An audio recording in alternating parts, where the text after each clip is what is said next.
What's up, guys? Welcome back. And I am so excited to share this with you. And as you guys know, we did a video last week. We were talking about Star Wars Theory. We were talking about his lightsaber company, Theory Sabers.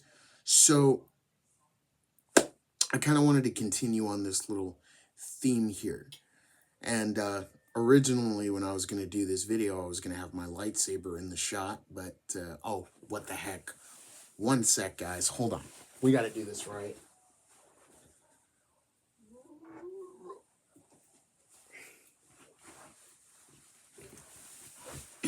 Okay, here we go. Property of Theory Sabers. Anyway, so now that I got this here, why am I so excited? Well, yesterday my mom and I, we went to the symphony, and yesterday we attended a concert that was honoring probably one of the greatest music composers in our lifetime. Let me say it like that. He's won many awards, many of them that I cannot name, and there's just so many to name that I can't name them all off the top of my head. Anyway, we went to this concert, and it was a tribute to John Williams. Now, I know that most of you know who John Williams is, so I'm not going to explain it. But let's just say he's done scores for some of our favorite movies. So this episode of the dojo, we're going to call this Music in the Dojo, and we're going to explore John Williams. So, like I said, he's done scores for some of your favorite movies. He's done scores for Harry Potter. He's done scores for, most famously and notable, he's done scores for Jaws. He's done scores for Jurassic Park. He's done scores for The Patriot, starring Mel Gibson. He's done scores for a movie called Lincoln. He did a score for Saving Private Ryan.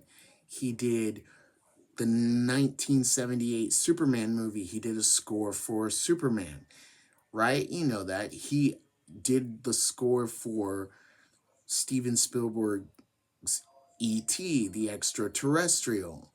So he's done a lot of stuff. Something that I didn't know is that the first 3 Harry Potter films he actually did the score for, and then the rest they went to a different composer. Why did you do that? But most famously and most notable, he has done, yes, the score for Star Wars, our favorite sci-fi adventure franchise, yes? And so I wanted to talk about it today because this was an awesome concert to attend, and I had a blast attending it with my mom. And they played really just some awesome music. It was a fun time. It was a fun afternoon into evening. And yes, they played some Harry Potter stuff. They played, a lot of the scores and soundtracks from your favorite movies. Like I said, they even played a score from, I think it was 1991, I think. 1991, it had Robin Williams in it and Julia Roberts, but Hook, it was a Peter Pan movie, so he did that. And so they played a lot of those music, and I couldn't stop smiling the whole time because it was fun to hear these scores from all these different movies, whether it be from Harry Potter, whether it be from E.T., whether it be from Hook, whether it be from Saving Private Ryan, Lincoln, the Patriot, whether it be from Superman, which Superman I almost cried during. I'm not gonna lie, because just to hear the dun da da dun da da, the build up dun da da dun da da dun da da dun da da dun, the whole. So that was pretty fun, and then E.T. hit some feels for me. That was pretty cool, and then finally we get to Star Wars. Guys, let me tell you something. Let me tell you something. It is one thing to hear Duel of the Fates, because they played Duel of the Fates yesterday. It is one thing to see it on YouTube, to hear it on YouTube, to hear it through headphones, and to watch it in the theaters as it's going during the Phantom Menace. But it is another thing to hear Duel of the Fates live and in person. And let me tell you what I was feeling when I was listening to Duel of the Fates, because I had two emotions running through me, maybe three maybe. One, because I actually got to see it live and in concert, and it was really cool to hear Duel of the Fates live and in concert. But also what made it cool was I was envisioning the battle between Qui-Gon Jinn, Obi-Wan Kenobi, and Darth Maul. I was picturing the lightsabers going back and forth, the high-speed battle, them going through the different parts of the castle of Naboo, and ultimately going through and Qui-Gon's death and everything like that. I was even envisioning the battle between Obi-Wan and Anakin, the battle between Master Yoda and Darth Sidious in Revenge of the Sith. I mean, I was just envisioning that because it's Duel of the Fates. So it's one thing to hear that through headphones. It's one thing to hear that through a movie theater when you're watching the movie. It's one thing to hear it on YouTube. But guys, when you hear Duel of the Fates live, it's something. It is just awesome. And another feeling that I was going through was, honestly, where's my lightsaber? Come on. I was ready to battle Darth Maul, like right there. As soon as the choir started, it was like, where's my lightsaber? Because I want to battle Darth Maul right now. Right now. And so that was awesome. They played Across the Stars, which is a love song between Anakin Skywalker and Padme from Attack of the Clones.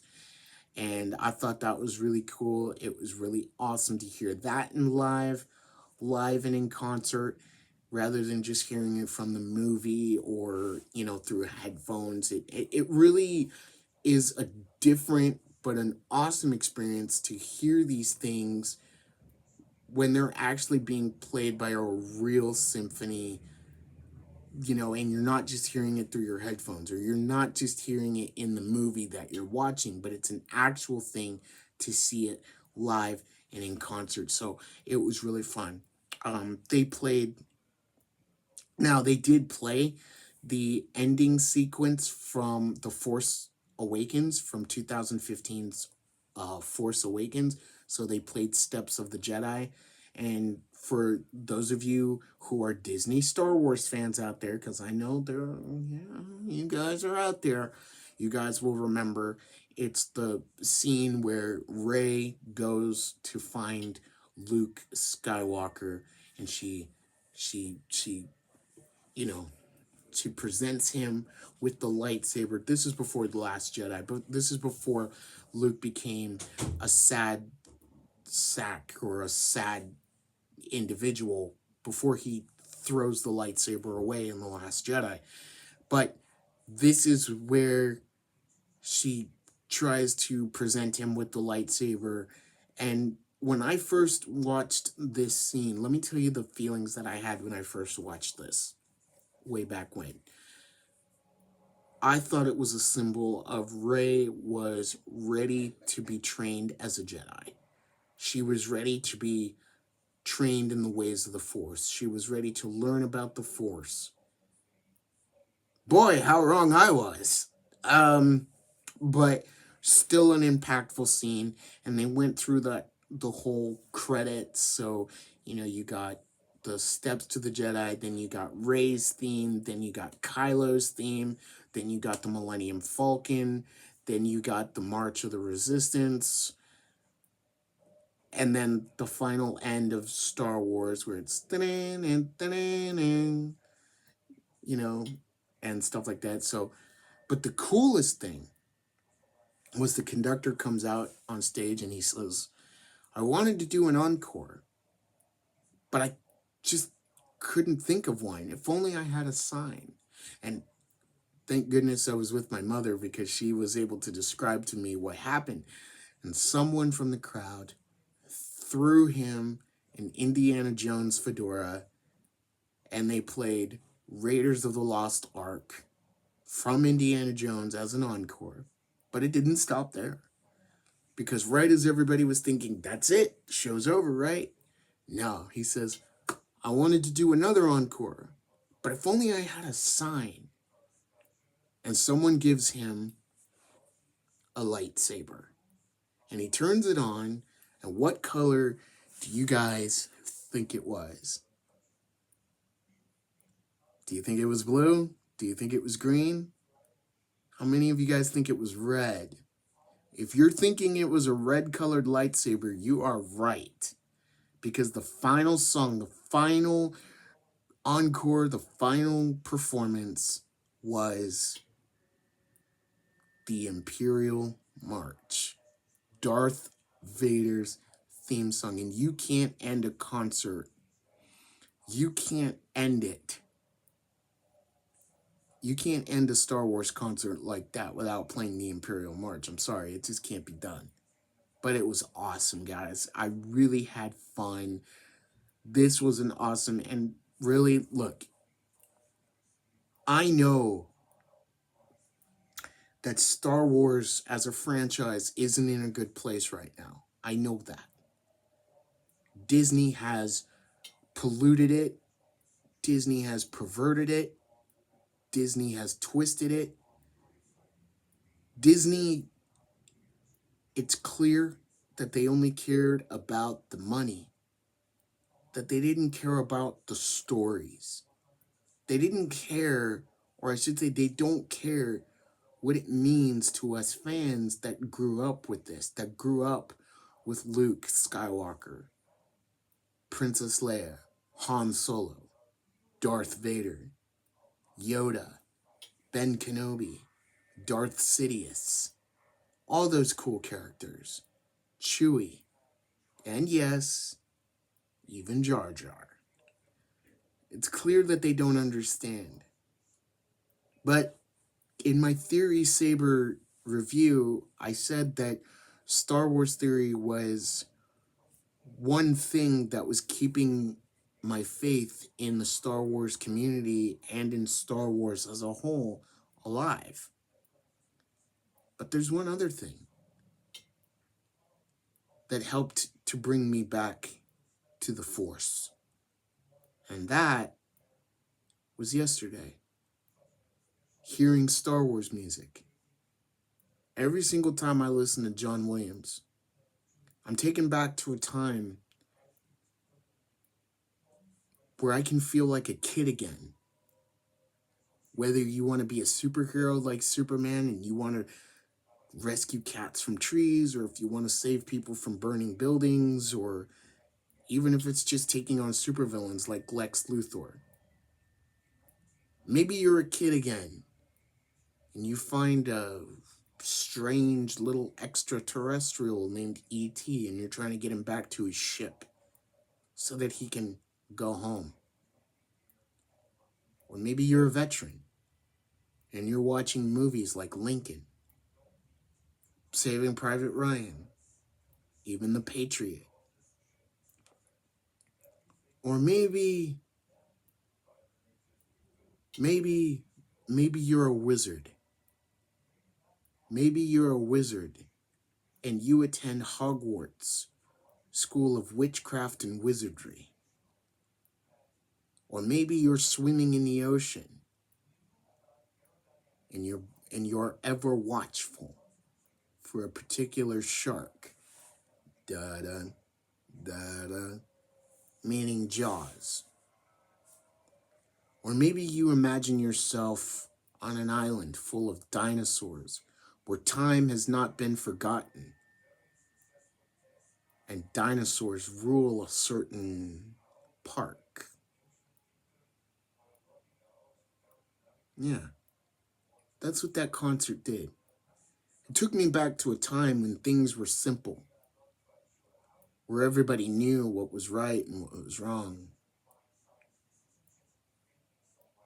where everyone had an opinion and they didn't get scolded for it, or they weren't called a name just because of their opinion, where we all came together to watch a movie, whatever it was, and we all had fun.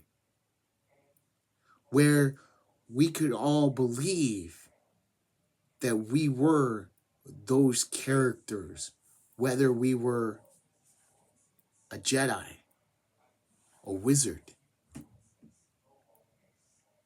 a kid who believed that he could fly and could go to a place named Neverland, where we would never grow up, where we would swim in the ocean and discover the mysteries of a shark called Jaws.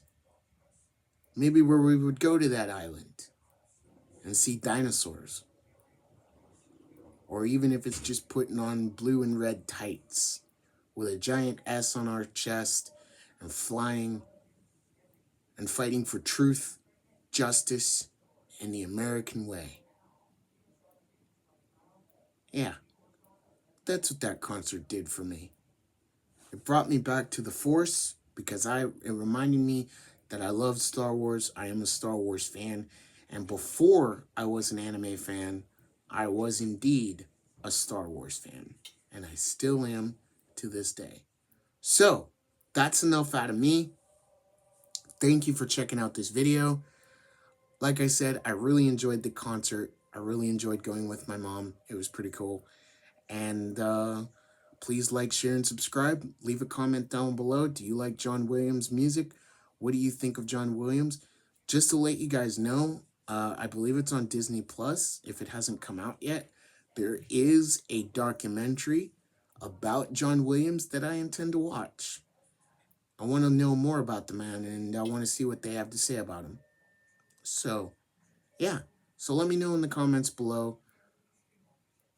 How does it make you feel when you hear John Williams music? Or even your favorite type of music? What emotions do you get? And who do you like? Is it anime music? Do you like classical, rock?